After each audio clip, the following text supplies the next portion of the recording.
ఈ వీడియోలో మనం క్వశ్చన్ నెంబర్ 3 ఎలా సాల్వ్ చేయాలి నేర్చుకోబోతున్నాం. క్వశ్చన్ చూసినట్టయితే a single fixed pulley and a mobile pulley both are separately used to lift a load of 50 kilogram force to the same height.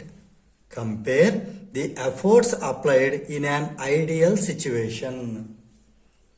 ఇది మనకు అర్థం అవ్వాలంటే కొంచెం నేను డీటెయిల్గా చెప్పడానికి ట్రై చేస్తాను మీకు. ఇక్కడ చూడండి, సింగిల్ ఫిక్స్డ్ పుల్లీ,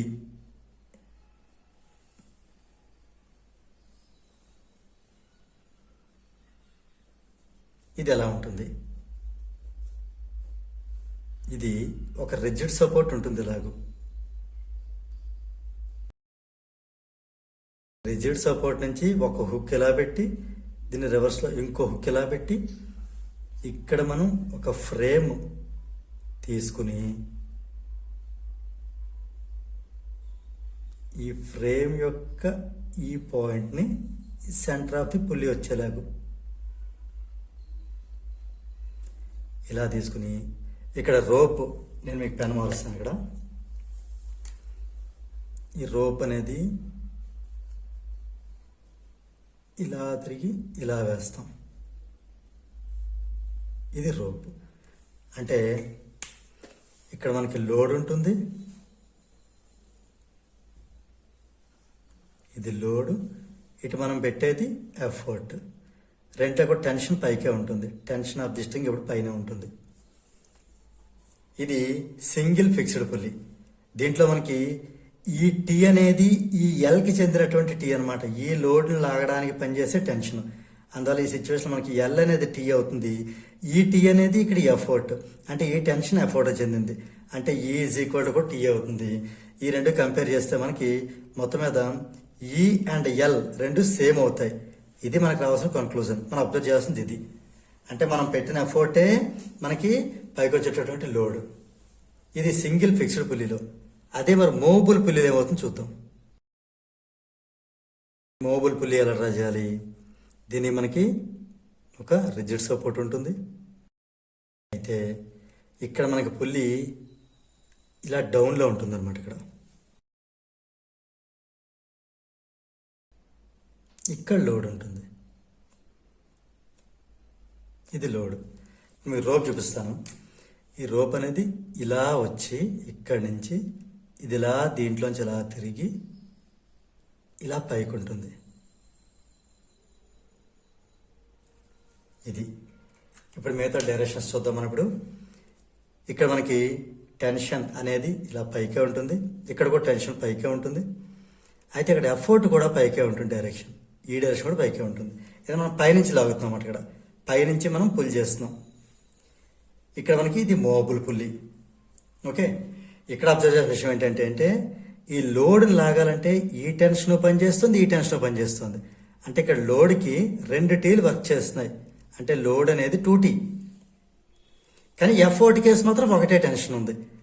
ఎఫర్ట్ అనేది జస్ట్ 1T. మరి ఏంటి రిలేషన్ ఏంటి అంటే, లోడ్ అనేది 2 × T, T అంటే E కాబట్టి 2 × E. దాన్ని బట్టి E కావాలంటే L/2. అది అంటే లోడ్లో మనం సగం అప్లై చేయడం వల్ల, సగం ఫోర్స్ అప్లై చేసి ఎఫర్ట్గా అప్లై చేయడం వల్ల మనం దాన్ని పైకి లాగేయచ్చు. ఎంతైతే వాల్యూ లోడ్ ఉందో ఆ లోడ్లో సగం వాల్యూతోనే మనం ఎఫర్ట్గా యూజ్ చేసి ఈ థింగ్ని, ఈ ఆబ్జెక్ట్ పైకి లిఫ్ట్ చేయొచ్చు.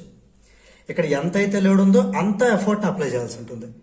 ఫస్ట్ ఈ రెండు చాలా జాగ్రత్తగా అబ్జర్వ్ చేయండి. ఇప్పుడు మనం ఒరిజినల్ ప్రాబ్లంలోకి వెళ్దాం. ఇప్పుడు నేను మీకు ఎగ్జాక్ట్గా సొల్యూషన్ చెప్పబోతున్నాను. ఇక్కడ లోడ్ ఆఫ్ 50 kgf అంటే మనకి ఇక్కడ క్వశ్చన్లోని గివెన్ లోడ్ అంత ఇవ్వడం జరిగింది 50 kgf. మన క్వశ్చన్ ఏంటంటే 2 ఎఫర్ట్స్ని కంపేర్ చేయాలి.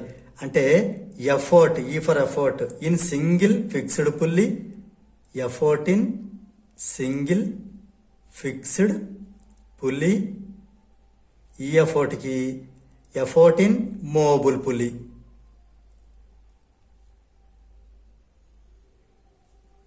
ఈ రేషియో ఫైండ్ అవుట్ చేయాలి మనం. మనకి సింగిల్ ఫిక్స్డ్ పుల్లీలో మనకి ఈ ఎంత అవుతుంది? ఎల్ అవుతుంది. ఈ అనేది ఎల్ అవుతుంది. ఇందులో ఈ అనేది L/2 అవుతుంది. అందుకే మీకు ముందు ఇది ఎక్స్ప్లెయిన్ చేశాను. ఇప్పుడు మనం ఇందులో L వాల్యూ సబ్స్టిట్యూట్ చేద్దాం. ఇందులో L అంటే 50 kgf. ఇందులో L/2 అంటే 50/2 kgf. ఇక్కడ మనకి ఇవ్వడం జరిగింది చూడండి. Same use to lift the same load to the same height ఇవ్వడం జరిగింది. అందుకే మనం ఈక్వల్ తీసుకుంటున్నాం. రేషియో కాబట్టి మనం ఈ కేజీఎఫ్ క్యాన్సిల్ చేసేయచ్చు. సో ఇప్పుడు ఇదేమవుతుంది 50 ఈస్టు ఇది 225 జార్ కదా 25. ఈ రెండు 25 టేబుల్లో క్యాన్సిల్ చేస్తే 25 2 జార్ 25 1 జార్. దేర్ ఫోర్ మనకి ఎఫోర్ట్ ఆఫ్ సింగిల్ ఫిక్స్డ్ పుల్లి ఈ ఎఫోర్ట్కి ఎఫోర్ట్ ఆఫ్ మూవబుల్ పుల్లి ఈ రెంటికి రేషియో 2:1 రావడం జరిగింది.